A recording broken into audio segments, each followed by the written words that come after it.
जय जगन्नाथ सांग माने आपण मानक शशांक न्यूज नेटवर्क चैनल रे स्वागत।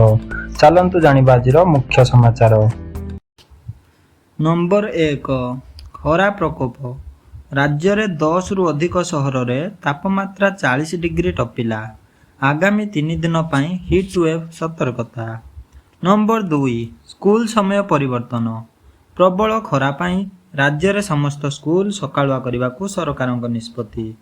नंबर 3 आहार केन्द्र रे नुआ नियम प्लास्टिक बदल रे मागणा खाद्य अभियान को बीएमसी पक्षरु जोरदार करागला।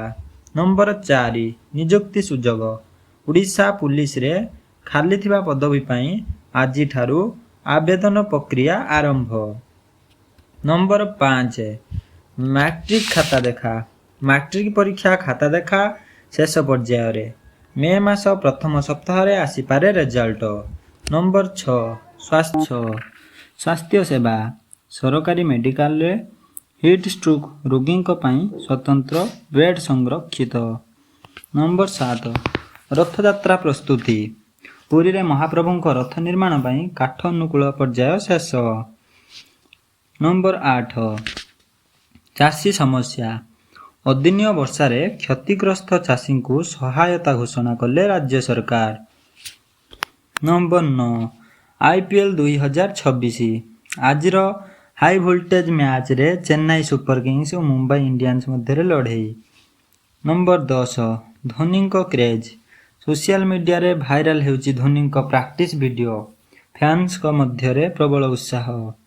नंबर 11 टी20 विश्वकप आगामी विश्वकप पाई भारतीय दलर संभाव्य चयन को नहीं चर्चा।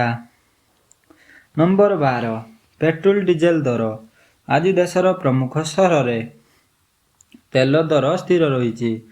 नंबर 13 शेयर बजार सप्ताह प्रथम दिन रे शेयर बजार रे सामान्य वृद्धि निवेशक मध्य रे खुशी। नंबर 14 सोना दर सोना और रूपा मूल्य रे सामान्य ह्रास ग्राहकों पाई सुजोग। नंबर 15 केंद्र सरकार योजना महिलांको पाई नुआ संचय योजनार शुभारंभ कले केंद्र मंत्री। रेलवाई अपडेट ग्रीष्म छुट्टी पाई रेलवाई पक्षरु 10टी नुआ स्पेशल ट्रेन चलाचल हेबो। नंबर 17 टेक्नोलोजी भारत लॉन्च हैला नुआ एआई स्मार्टफोन कम दाम रे मिलिबो दमदार फीचर्स।